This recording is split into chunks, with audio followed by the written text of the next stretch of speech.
Hello, precious viewers. We're here again bringing you your favorite live Saturday show, Ask Pastor Sunday. Today, you're going to be asking Pastor Sunday every and any question about anything. So please get your family and your friends to be part of this wonderful show. And don't withhold those questions that have been bothering you for some time now, because Pastor is ready to answer all your questions. I'm so excited to bring you this show today. My name is Amara Mojoku. So let's get started.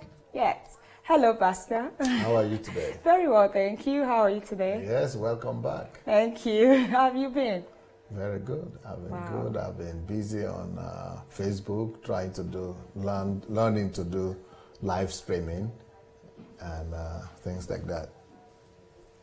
Sličkom grom še mi slišim zdaj zgolo, slišim vykluši golo slištota. And I realized that you've been reaching a lot of people on Facebook lately, you know, with this show and so many other stuff going on. How do you feel about that? No, I don't feel anything. I hope they feel something. I mean, you have been a blessing. So. Yeah, no. It's not about me. It's about him and about people that we're ministering to. So it's work for me. I'm just working. Wow. What keeps you going every day? I want to glorify the one that saved me and gave his life for me, and gave his, pour his blood, that I will be forgiven my sins.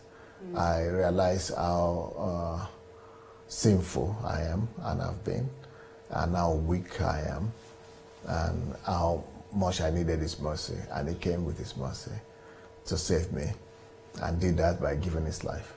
So, I've not done anything for him yet. Everything is there ahead. Wow. Good to know. Precious viewers, so we are going to be starting with our first question for today. And so I'm excited. Let's get into this. Hi, Pastor. Please, what are the active roles believers have to play in LGBTQ? What? What are the active roles? What is? I think that's gay. Gay agenda. Yes. What is the active role? Yes, that believers have to play on LGBT. We need to play more proactive role in loving them. We need to play more active role in showing them that Christians are not against them and that Christians love them.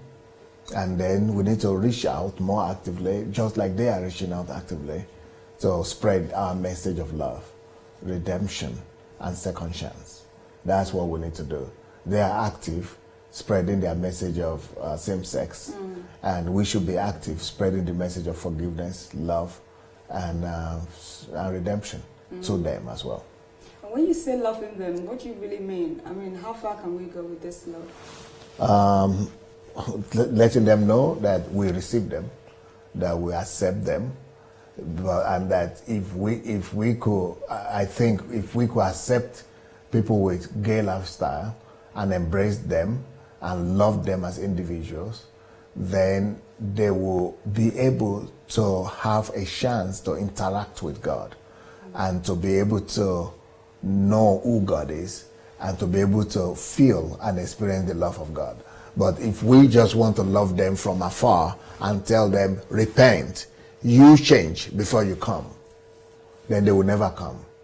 So I think we should accept them the way they are first, then show them love, and when they experience God's love, then that love changes them. But if we don't realize that is actually how God took us, because God loved us while we were yet sinners. He doesn't love people when they become righteous.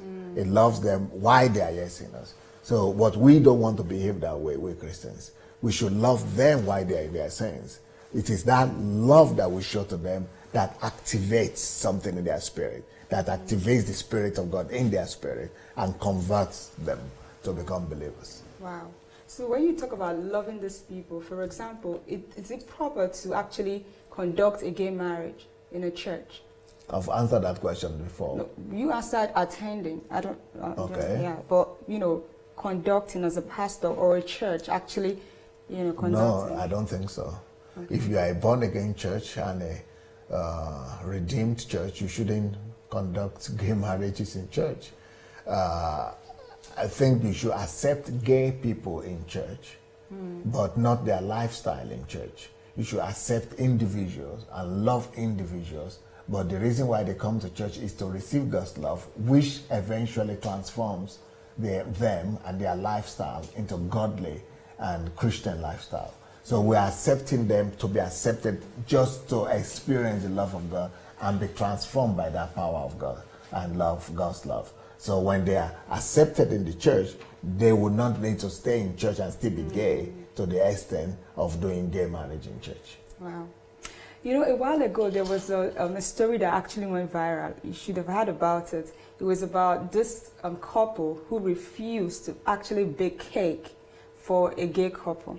That's the business that they ran. Yes. Yes, and they were having issues with the government and all of that. Can you comment a bit on that? What do you have to say about if a Christian should find his or herself in that situation?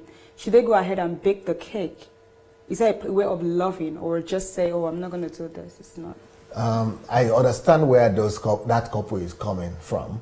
I've been hearing that story, and nobody has ever asked me this question. So my own feeling about that situation has been the fact that I want to help those people if they have not paid their debt or the whatever fine they incurred as a result of their position.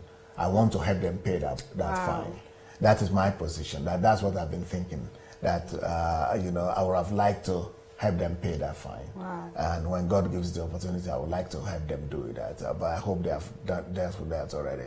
But now, asking this question directly to me, is it proper for them to have baked the cake or not? Yeah. I think it is not. The reason they didn't do it is probably because they feel it's not proper for them to have done, because their conscience has not allowed them to do it. Yeah. So it is not a matter of theology this time. It's a matter of personal belief and conviction. But, like I've said one time, something that is a sin to somebody might not be a sin to another. Another believer might not experience that kind of conviction that I'm not supposed to bake the cake. But another believer might bake the cake actually as a way of showing love for these people, and it will be proper. So we don't always look at action as what is right or wrong in Christianity. Sometimes, some actions are according to each and everybody's conscience. Just like the Bible says, some people might want to eat the meat that is sacrificed to idols. Why? Some people will feel convicted that no, I cannot eat the meat. But if it's going to be something of an offense, then I will not eat it. But but if it's not an offense to anybody and I don't feel my conscience is not condemning me, some people will feel they are free to do it. So I think people are blowing out of proportion the action itself.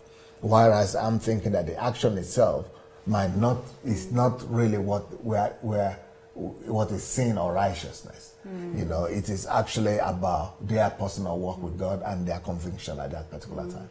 Wow. I personally do have a problem with when people call someone gay.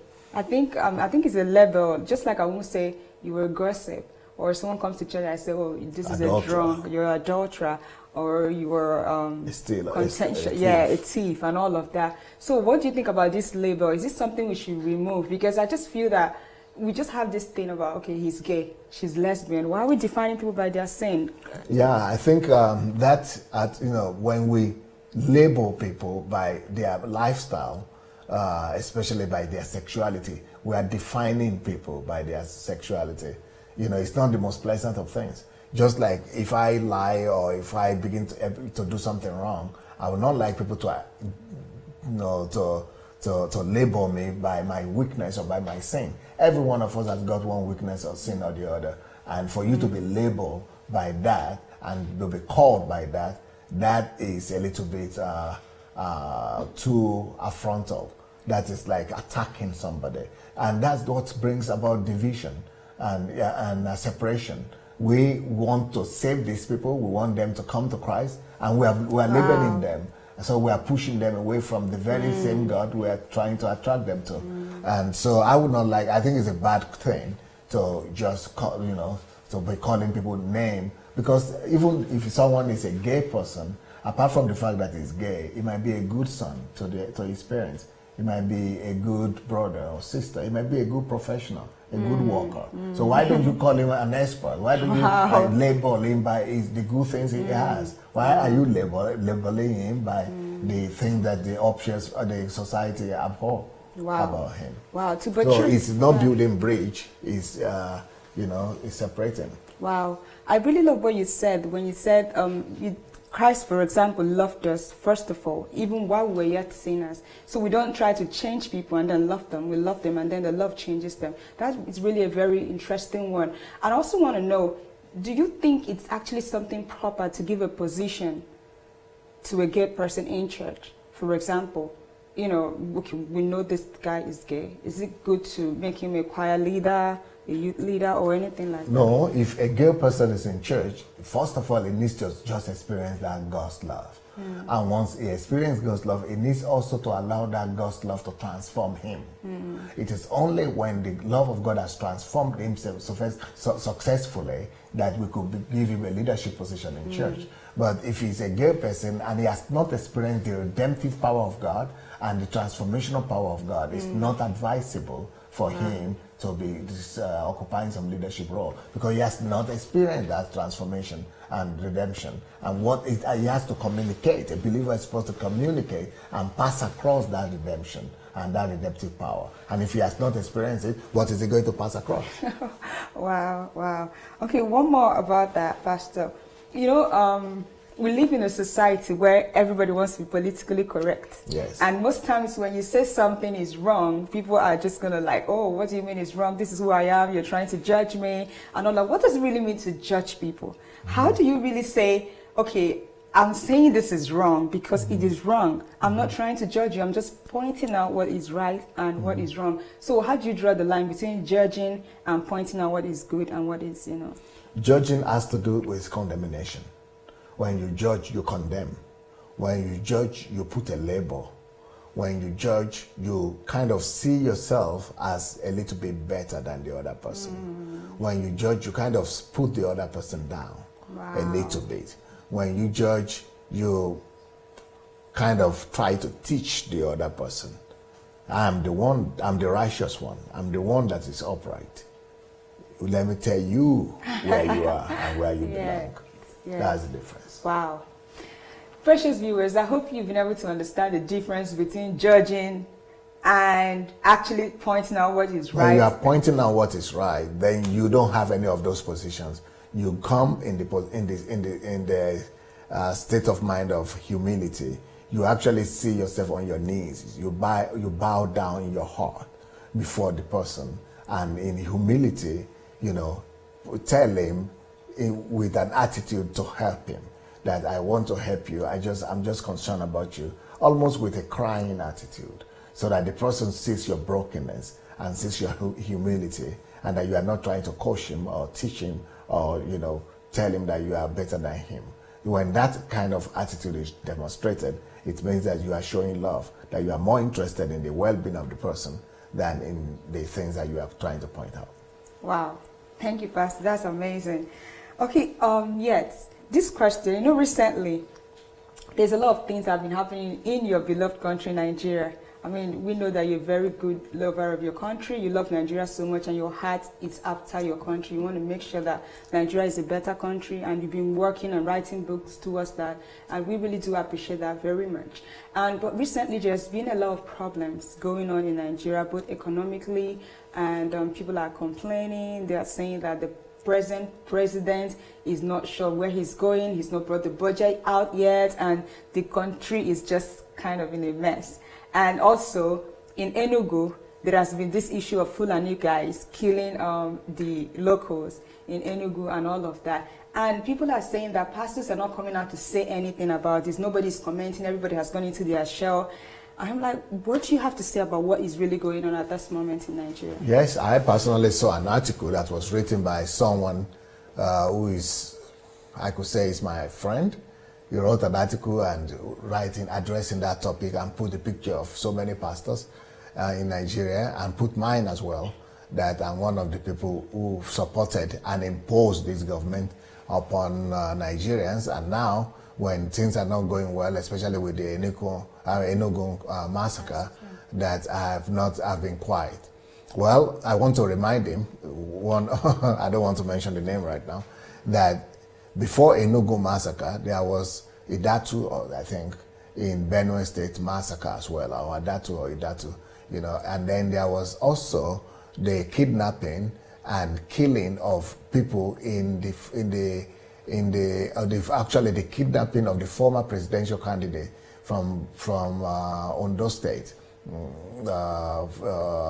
Falai or something, I think that's his name, Falai, yes. This was the secretary to the federal government, and that's western part of Nigeria. So this has happened in western part of Nigeria with involving the Fulani people. And the western Yorubas were saying, oh, if the government will not do anything about this, we are going to do something. But I was not commenting on that on purpose. So it's not just now that I did not comment on what happened in Enugu. When it happened in Yoruba mainland, I did not comment as well.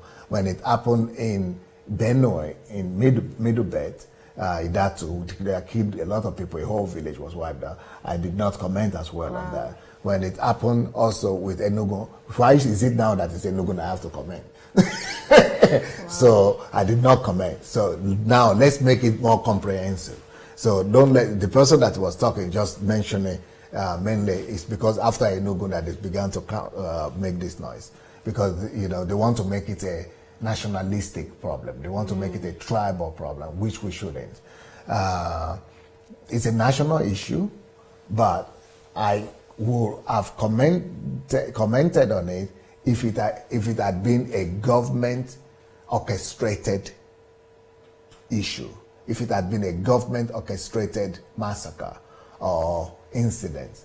But and I see some of the articles, people try to blame Buhari and because he is Fulani, and the herdsmen are Fulani, and they are trying to make it as if it's one, and trying to blame Buhari for what people of his tribe are doing.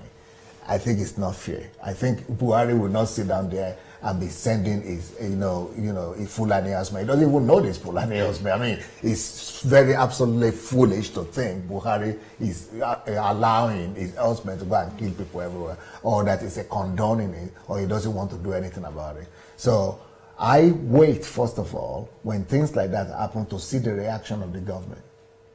If I see that the reaction of the government is, prompt and is attempting to resolve the situation, they are doing their job. Why should I be condemning them or criticizing them when I see that they are reacting the way any government would have reacted? If they had not reacted, or if they had outrightly condoned it, then we could have spoken. But, when my people, the Yorubas, were making noise about this, we are going to go out of Nigeria if the government doesn't do it. But the government is police. They are doing, they couldn't prevent it. Yes, it happened. But once it happened, they are reacting. When it happened in Benue, people were demonstrating as if it's the government to blame. I think it is wise to choose your battles. I try to choose my battles. I don't just jump. I'm not an activist. I just jump into every wagon and, for example, the governor, I like the attitude of the governor of Enugu State. He went to the scene of the massacre and then went to see the president. They talk it over. He's not aggressive. He's not making noise. He's not accusing the government. He's not accusing Buhari. He's being a civil person. He knows that this is a tragic situation and it's a tragedy for all Nigeria. All of Nigeria. It's what happened both in Enugu and Idaku and with Falai. Those are all tragedies. It happened in Lagos as well. With Fulanis killing people right in the heart of the Yoruba land in Lagos. But still, it's not. We cannot say it's government that is behind it. It's a national issue that needs to be addressed. And I heard and I read the address of the president. He said the police and the military should be brutal and not have pity or mercy on these people who are killing people like that, including Fulani herdsmen. So he even gave the decree to the government, for the force to go and deal with it. So what else can they do? So it's a tragic situation. We shouldn't make it political. It's a tragic situation, and the reason that is leading to that is not because they are Fulani or what. It's because of the failure of the government. And the failure of the government in providing, graceland for grazing field or grazed land for grazing field land for these herdsmen and for the cattle. And in Europe, cattle don't go from one street to the other, or from one country north to the south, or from one city to the other. It's primitive. This is the way it was being done in 2,000 years ago. We don't have technology on how to rear cattle and cows. That is a disgrace for us as a nation. The biggest problem, the reason why we're having all these tragedies is because we are making our farmers, our cattle men or cattle rearers to be doing this business the way it was done 2,000, 4,000, 6,000 years ago, whereby in modern countries in Europe, you have places for them where they graze, especially, and they don't need to even go out of their compound. And we have grass that is planted specially for those people to graze. They don't need to be going from one state to the other, causing all this tragedy. Wow. So that is what I would rather address, not the tragedy itself. The tragedy itself, people are already lost people. Let's see what we could do to help them. That is the way I would have liked to respond. Let's respond in giving help to the victims, and let government respond by giving help to the victims, and of course dealing with this, the core of the problem, which is teaching these cattle rearers the new technology of how to rear cattle, and stopping them from moving about the country in the first place. That is what we need to address. And I think I'm going to write an article about the modern way of rearing cattle. We should even stop all that practices of letting cattle rear around the country from one place to the other. And it's about technology and knowledge and education. That is the way I would have approached it, rather than attacking governments. Wow. The Enugu massacre was really a sad one. It's really a sad situation. But there was another one that was bigger than that, wow, which is the Benue massacre. Wow. Yeah. But I think the Enugu one actually came out in social media more, so it was more... No. The Benue one was bigger. Wow. Yeah, there was demonstration in London, in America, about the Benue one, in Abuja. Oh, yeah. Wow. Because it was all villages wiped out. Wow. But, a lot of people complain that our government, they are not really prompt in their response when things like this happen. And some people think that shows a kind of like a critical attitude towards human life and the value for human life. What do you have to say about that? Do you think that Buhari's response to what was going on was prompt enough? Because I think that's one of the things that actually making people angry in the East. Like, this thing happened, and maybe after 24 hours or 48 hours, that's when you're coming to do a press release. We're talking about human lives. So what do you say about that? Well, that is like crying after the milk has been spilled.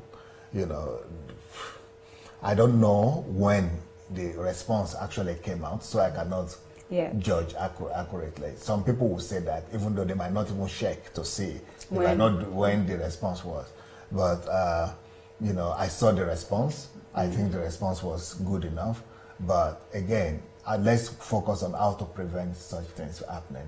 And the things that have happened, we will not return people's sons, people's husbands, but we need to think about those people, and we need to care for them, and we need to look at, because Buhari that is traveling from one place to the other, he's never he doesn't even know what to expect, what will happen next time. But to be putting that on his head and making him responsible for it, I think it looks like just witch hunting to me. Wow. Oh, God, it's just been lovely. It's just getting better.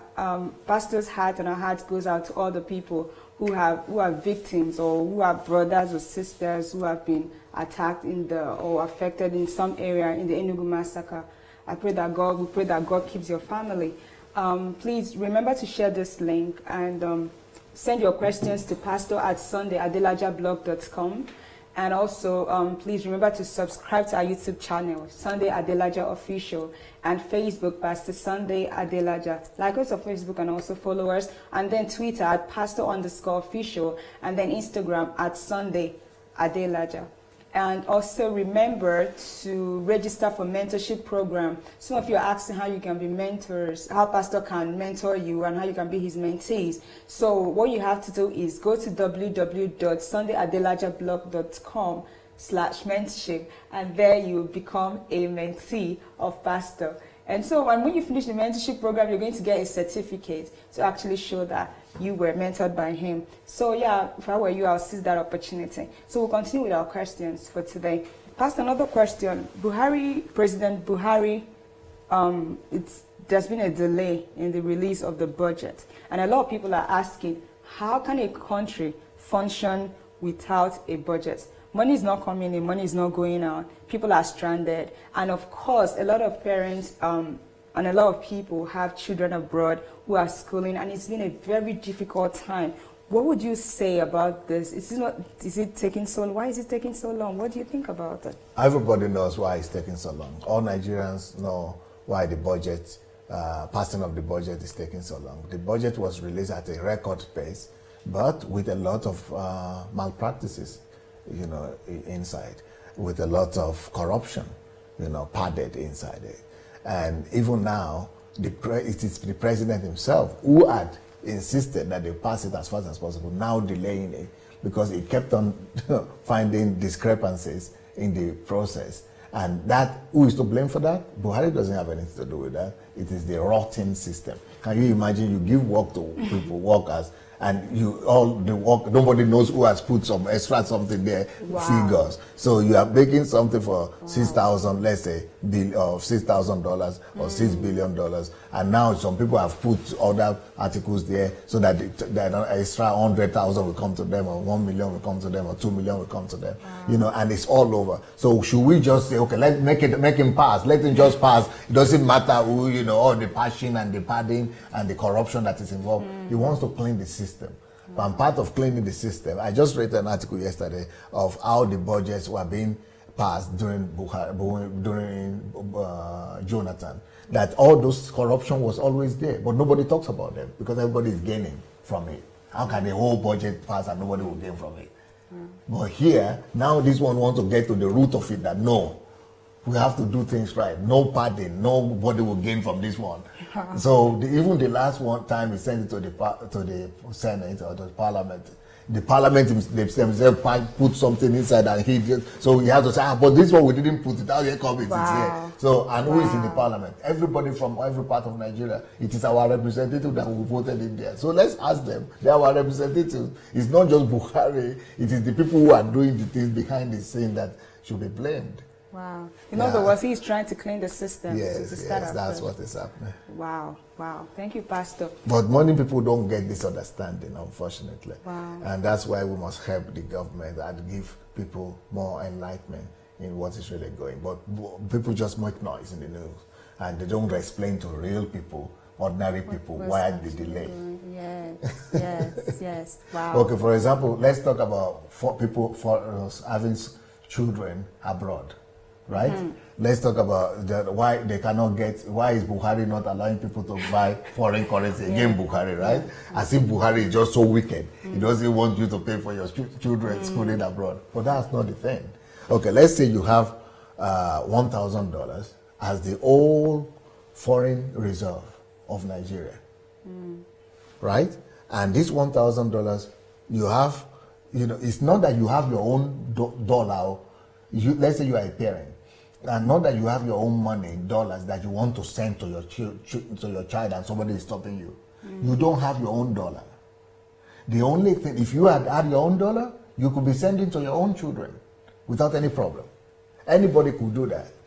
But the only issue that we have is not that you cannot send money out. The only thing is that if you don't have dollar and you only have naira, and you want to go to the federal government that, okay, out of the reserve, the whole totality of dollars that the country as a whole has, okay, I need this amount to send to my son.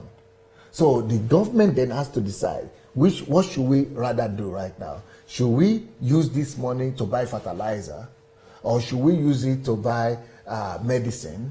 Should we use it to build hospitals? Should we use it to do emergency something? Should we use it to pay salary? Or we should just let it be used for other secondary or individual needs? Should we use it for the national need, something that affects the whole nation? For example, to buy equipment to do electricity, to fix electricity, NEPA, and so that everybody will get electricity? Or would you just let every individual that has children abroad to spend all the money. Then we will say, well, we don't have electricity or we don't have hospital, because it is the same foreign reserve that is needed to buy all these things. So when it is the general need of the country that is needed, this same money is what we need to use to do it. Or individual privileged people who have children abroad that need it. So he's making a choice that let's use this foreign reserve for general needs that people are crying about. The whole Nigeria is crying about, not just your own children.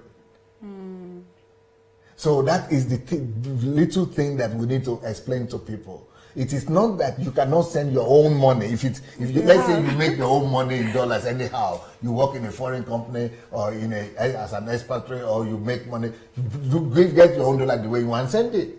But if you want to go and ask government to change the one the government had for you, that is where the problem is. Wow. Okay. It's getting clearer. Yes. Okay, it's been a lot about Nigeria. And a lot of people are watching us from everywhere. Yes.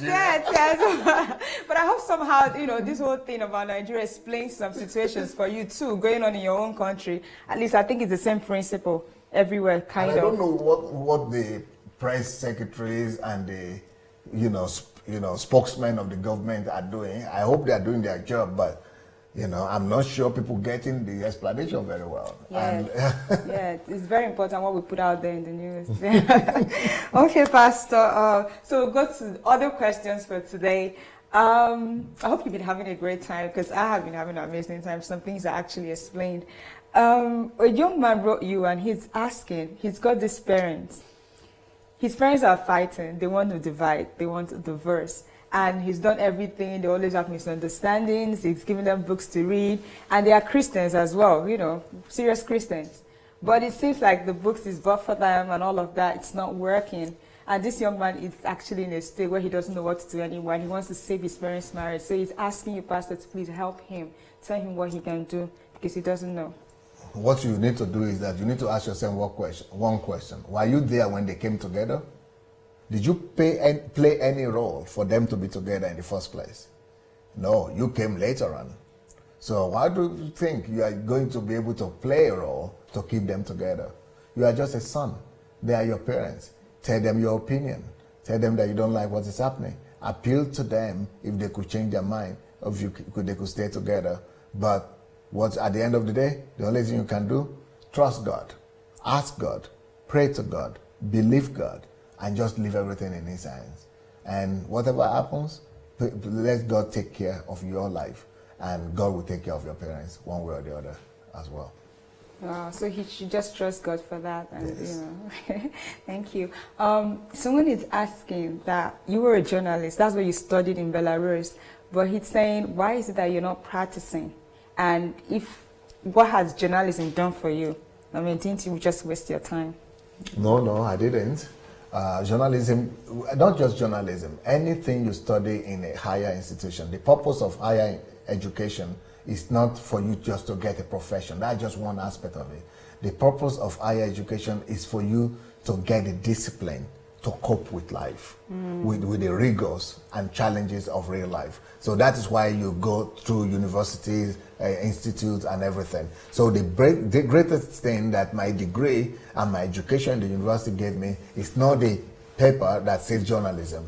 Because apart from journalism itself, there are so many other subjects that you need to study to become a journalist. We need to study literature. You need to study European literature, American literature, and many, many other things you need to study. The skills of speaking, critical thinking, logic, a lot of things, the act of asking questions, a lot of things, seeing details. All those things are needed on daily basis in other areas. So it doesn't matter what you study, with the skills and the discipline you go through to get there, to that diploma, changes you, changes your composition, it changes your character, changes your values. And that change that you go through in the 6 years in university, you will need it in any area, any sphere of life that you go to. You might not practice journalism, but the process of change and the discipline you acquire and the value you added to yourself in the process of becoming a journalist is what has made you who you are, and equipped you to be able to cope in any sphere of life where you find yourself. So I worked as a journalist myself, but later on I left journalism to do ministry because God called me to do ministry. But what I studied as a journalist, they're still helping me today. You will see that there is no pastor in the world that is as active as Pastor Sandey on social media, especially Facebook. That is the statistics of Facebook. It's not my statistics. And maybe it's also thanks to my journalism skills and training. And a lot of other things that this training itself has done for me. Not the diploma, but the training. Wow. Wow. Thank you, Pastor. Someone is asking and saying there are a lot of churches in Nigeria. And, you know, talking about a lot of churches in Nigeria, one would think that since we have a lot of churches in Nigeria, things should be very good because churches are places where you have, you know, people are trained, Christians and all of that. But this person is saying, okay, yeah, so we have a lot of churches in Nigeria, but the corruption is still too high, you know, in these churches and everywhere. What is your take on that? What yes, the reason is because of the form of gospel that we preach in Nigeria. The gospel that is prevalent in Nigeria right now is the gospel of salvation. Just want to get people saved, and we want to keep them in church for as long as possible until they go to heaven. And you know, that's just one side of the gospel. It's one-sided, the gospel that is being preached. We need to preach the gospel of the kingdom. The gospel of the kingdom is the second part of the gospel. It's like a coin with two faces. So the one face of the coin is the gospel of salvation. The other face of it is the gospel of the kingdom. The gospel of the kingdom is what allows you not just to get saved yourself, but to also bring that redemption to the area, to the environment around you and to the land upon which you live. So we must, after you bring people in to experience salvation, you must then release them from the four walls of the church to go back to the places where they are coming from, to the surroundings around them, to their promised land, to now restore the glory that they collected in the church back to the land where they are coming from. So until we begin to teach that to our people, so people in our churches, they will never leave the pews and they will never go to bring redemption to the creation. And all creation is waiting, eagerly waiting for the manifestation of the sons of men. It's waiting for people sitting in churches to be released so that they will be revealed. The glory of the sons of God will be revealed to them to bring about redemption of the environment. That is what the gospel of the kingdom is about. But we have not been preaching that so much in our country. And that's why there has been so much corruption and not too much has changed in the environment and the society at large. Wow. So in your own perspective, what's the way forward for Nigeria? Somebody needs to begin to talk about the gospel of salvation. Somebody needs to begin to talk about the true mission of the church, the true purpose of the church. And somebody needs to begin to talk about what salvation means and why we are Christians and who a real Christian should be and what he should do. So we need to change our mindset, our paradigm, and our worldview about Christianity. We need to bring a new form of Christianity that talks about the relevance of the church and the believer in the modern society. When we begin to have as many people as possible to propagate this and change the message we preach to people, then the people themselves will change, and later on they will go ahead and change the society they live in. Wow. I just wanted to comment a bit on this whole issue of Biafra. Yes. You know, because we have a lot of people, even some people are saying that it is the will of God probably for the Igbos to become their own, stay on their own, and become the Biafran land. And a lot of people are actually gunning for that. What would you say? What's your comment about that? Right now, Nigeria is the 7th largest country in the world. Right now, Nigeria is the 6th largest producer of agricultural products. Right now, Nigeria is one of the fastest growing economies in the world. By the year 2050, it's going to be actually the fastest growing economy in the world. Right now, Nigeria is recognized and the whole world know Nigeria just because of our population, thanks to the fact that we have so many nations that have come together. Even Europe, where they have small countries, because they're divided over years, because of war and differences, and their languages are different, their culture are different. So in Europe, you have small countries. There are so many. Now they are all coming together to become one, because it's foolishness to be small and be alone. And then the same thing with America. They were small before, but they were just 13 states. But they expanded and got all the Spanish, territories together, from Mexico, from France, from everywhere, and got everything together and became the large country they are. Our largeness and our unity and our diversity is the biggest problem we have. Nobody would have been talking about Biafra, even about Igbos, if not because they are in Nigeria. For example, it would just be like one of the African countries. Togo, Cote d'Ivoire, Guinea Conakry, Burkina Faso. It just be one of the small names, just another name added to it. But nobody is talking about it. But when you are vast and big and diverse and 200 million almost like Nigeria, you cannot be neglected. But when you are so small, egoism doesn't enlarge. It kills. It's just like I think it's a form of growth process. When a child is growing, first of all, it depends on his parents, on a mother, to be fed, to be told what to do. Then when he gets to the age of adolescence, he wants to be independent and say, no, I'm now on my own. I know how to do things, but I don't need anybody. I'm the one, I know. But later on, when he gets to maturity and old age, he comes back. He wants the family to be together. He wants to marry. He wants to form a family. He wants to be around people. Then, at his very old age, all the children are gone. He's now begging them to come back and anything like that. That's just the process of growth.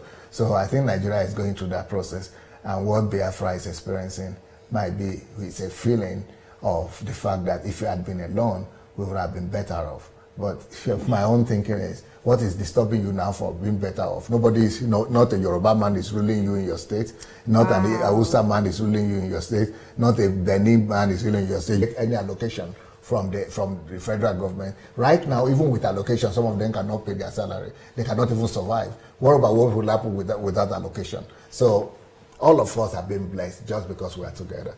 And it's not just because of the oil from Delta. There are other products and other revenue coming from other areas of the country also. And the oil is going to dry up soon. And other things are in other places. And we are still dividing it among ourselves. And it's helping all of us. So I think unity is always better than divisiveness. And then the beauty of diversity, as you just mentioned. I have a whole article about that. Wow, thank you, Pastor. Pastor, why did God allow increase in population despite sins in the world? God has set out a system from the very beginning in creation. He set up, when God created man, He set a process of multiplication in man. So it is not God that is allowing increase in population. In Europe, for example, there is no increase in population. They are actually going down. So it is men who decide either they are going to be increase in population or no increase in population. If men don't sleep with each other, there will be no increase in population. But if they begin to sleep anyhow they want and they don't control it, there will be increase in population. So leave God out of this question. This is a question of flesh and blood. There is no marriage or anything in heaven. This is our own question. Leave God out. He has set it out and He's giving us our right to decide on that. Talking about system, God putting system in place and then things are working and all of that. What role do you think system has to play in national transformation? The whole thing about us is system. The whole universe is a system that God, because the whole universe is a system. That's why God doesn't need to say, oh, I forgot to put on the sun this morning or this afternoon. Oh, sorry, you are still in darkness. Oh, wow, how did that happen? I forgot, I overslept. No, He doesn't even need to think about sun anymore. He has put it as a system that automatically produces results. The same with moon, the same with oxygen that we're breathing. Everything is system. Automatically they work together as one. So if we want to be effective in whatever we do, we must learn from God. And we must learn to begin to do everything we do as a system as well, to make them automatic, to reproduce automatic, and to be able to produce predictably. Yes. Oh, thank you, Pastor. This wonderful woman is asking a beautiful question. She wants to support her husband in ministry, and then she's asking you, what book should they read to support their husband in ministry for women like that? Well, I think that there are a lot of books out there, especially if you go to Amazon, written by pastors' wives or pastors how to support their ministry. I can't remember anyone right now, but I think it's a good idea that you ask that question, because I might come back and write a book on it myself, how wives could support their husband. That's a good title. Thank you for asking that question. My wife has written a number of books as well. You could go to Amazon and put Bosse Adelaja, and you'll be able to see the list of our books as well. Wow.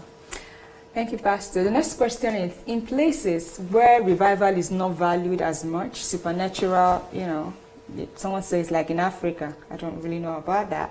Like in Africa, unlike Africa, I think that's what the person like in Africa, he's saying that. It's not valued like in Africa. Yes, supernatural encounter and all of that.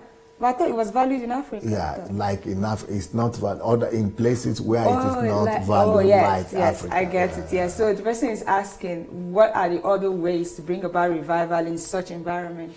Yes, there are many ways to bring about revival, because in every society there are needs that are crushing them. For example, in Europe, what I've discovered is that apart from physical miracles, emphasis are not placed on physical miracles so much, but people have pain, other pains, other challenges.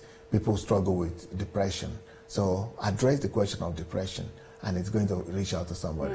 People have issues in families. Address the issues, family issues. How to find a wife, how to find a husband, how to be together, how not to divorce, how to settle conflicts in the homes, how to raise up godly children, and many, many things that people struggle with are things that you need to talk about. When you begin to meet people's needs, then you have followers. Wow, thank you. When God says someone is set apart for ministry, what does that mean? It means all of us are supposed to be set apart for ministry, by the way.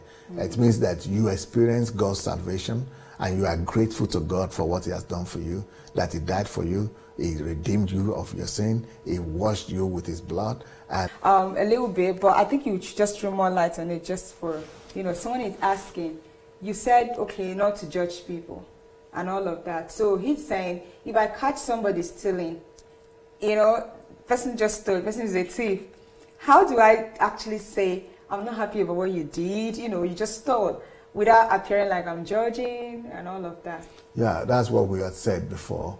If you catch somebody stealing, just tell him that I've seen you stealing, you are stealing. Is there any reason for this? Do you realize what has happened? The person could say, yes, I've realized what has happened, I'm sorry. Then you take the person to court and to the disciplinary measure that he needs to go through, and let the law take its course. But if you are judging, it means you are actually putting him down. You are making him feel horrible about himself. You are letting him know that you are better than him, and you are making him feel less a human being because of what he has done. And so that's what we're talking about. Give people, let people realize what has happened, but with an attitude of redemption and forgiveness and mercy, rather than judgment or attitude. Wow, thank you. We recently, because we're actually having a lot of questions coming from Nigeria today. Nigerians are actually asking a lot of questions today. So anyway, we just ask them. Maybe you want to ask where other people are from. Yeah, just send us in where you're actually watching us from and all of that. But I think many Nigerians are passionate today about some things going on. At least we could acknowledge where other people are watching from. So we could at least mention their places so they know they are not forgotten. Yes, yeah. So towards the end of the show, we'll definitely do that. That is only if you send us with your name or where you are watching us from. Exactly. Recently, we have Governor Erufai of Kaduna State, if I'm correct. He actually passed a bill saying that preachers are supposed to be licensed before they can actually preach, I don't really have the details. And a particular man of God in Nigeria, Apostle Johnson Suleiman, responded to him. And I think the motivation behind that bill should be the desire to sanitize the city or the state and to bring about law and order. That's what I'm thinking, and that's what I believe should be the motivation. I don't think the man has any ulterior motive to victimize Christians. But on the other hand, Pastor Suleiman is a friend, and I think he is thinking that these people are actually out to victimize Christians. Even though Pastor Johnson Suleiman is my friend and is a colleague as a minister, I would like to say that this time I take the side of the governor. I would rather support El-Rufai's position to sanctify or to sanitize, and to bring order to the society. If it is now seen as being discriminative or biased against Christians, there are rules and there are laws in the society, in the country. Let's get our lawyers together who are Christians, and let's go to the court of law. Let's go to the court of law to file our appeal or our disapproval with his bill, and let's fight it in a civilized way. But when we begin to make pronouncements openly like that, it could bring a lot of controversies and misunderstanding. Wow, there are better ways to go about it. Yes. Thank you, Pastor. What is your view on deaconship in today's churches? Was it a one-time affair in the Acts of the Apostle, or is it a practice every church can emulate? Yeah, well, it depends. Every church is different, and people could incorporate different styles of leadership in their churches as they wish and see it appropriate. So I would not say either it is wrong or right. I know it is available. It was present in the Bible, and if it had a place in the Bible, I think it is understandable why people will practice the same in today as well. So I don't see any problem with that. Thank you. People might practice deaconship and people might not practice deaconship. I think we should give them the liberty to decide. Thank you, Pastor. Do you think a black Christian guy who is living in Europe, do you think it's right for him to only seek for a white wife?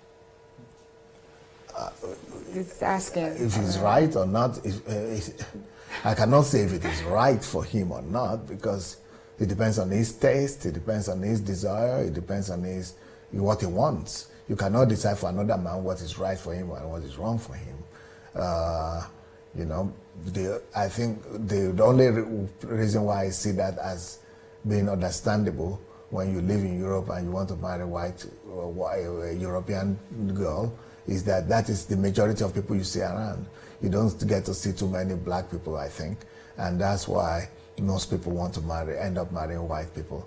But, is it right or wrong? I don't think so. Everybody have their decision to take. Wow. Thank you. What is your take on the transgender bathroom issue in the U.S. right now? Bathroom? Yeah. Yes, I heard that some states are allowing, or some companies are allowing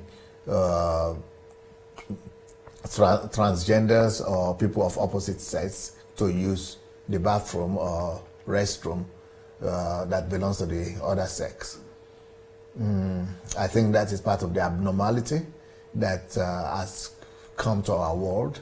It is very unfortunate and it is very sad that should happen. I hope that the U.S. government will rethink that law and reverse it and let men use men's bathroom and women to use women's bathroom. So what would you do if some people in your country are lobbying to actually get LGBT legalized in your country? Very good. The people, the gay people who are lobbying to get that done, I commend them. They are doing their job. They are hardworking. We just need to find Christians as well to be hardworking, and we need to mobilize Christians, who might be more in number than the gay people, and get them organized, and we'll do the hard work, and also do our own lobbying and get a better results. Why should you blame other people for putting in efforts to get the agenda when you are not doing anything to pass your agenda? So I think we should not just be crying foul and be criticizing. We should get ourselves together and do hard work the way they have done their hard work. Wow. So if you were in Nigeria, for example, and this kind of thing wants to start happening, would you take it up? Or? Yes, just like I've done in Ukraine as well. Wow.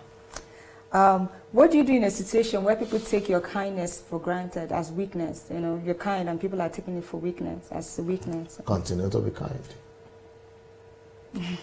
I mean, there are times when people like drive you to the wall like, I mean, a general some wisdom or some principles you need to apply as a human being to make sure that, you know, you can't say yes all the time. You know? Yes, as a human being, you have to continue to be kind and loving. But the people who have abused your kindness and love, you just need to put some gap between you and them. Not to the same person, but to all of that person, you keep on being kind and loving. Mm-hmm. Thank you, Pastor. Tell us about the gifts of the Spirit and the benefits.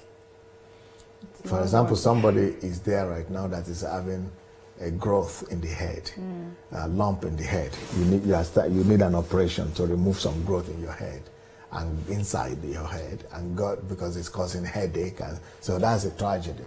But that's a gift of the Spirit that allows me to know that the person is having that problem. And when I pray right now, God is going to make that lump or growth disappear, or is going to make that operation successful. So in the name of Jesus, we pray for supernatural intervention. And that's a simple example of how and why gifts of the Spirit is necessary. And there is another person that is having problem in his thigh or lap of the left leg. It's like I'm seeing either you broke your leg or something. It's like the bone is broken or the muscles are totally weakened. So whatever that problem is in your left leg, God is healing you right now in Jesus' name. Another person that is having stress, God is healing you as well, and pressure, be healed in Jesus' name. So that's just one of the manifestation of the gift of Spirit. But it doesn't have to be healing alone. You have gifts of Spirit that has to do with prophecy, word of wisdom, word of knowledge. You have gift of Spirit that has to do with faith, healing, and the power of God, and other things that God does supernaturally, because we're all limited. Because of our limitedness as humans, we need God's intervention sometimes. That's why we need the gifts of the Holy Spirit. Wow, amen. Thank you, Pastor. We actually have a minute to the end of the show. Please, I want you to just tell us where you're actually watching from. Pastor would like to know. And also, I hope you've had an awesome time. We have a lot of questions that have not been answered yet, but we actually promised to answer them next week Saturday. So many questions coming in, and it's just been wonderful. Remember to send your questions to pastor@sundayadelajablog.com. And also, is it pastor at? Yes, okay. At sundayadelajablog.com. And also, remember to subscribe to our YouTube channel. I realize that some of you have not subscribed. Please subscribe to our YouTube channel, Sunday Adelaja Official. And also follow us on Facebook, Pastor Sunday Adelaja. And Twitter @pastor_official, Instagram @Sunday Adelaja.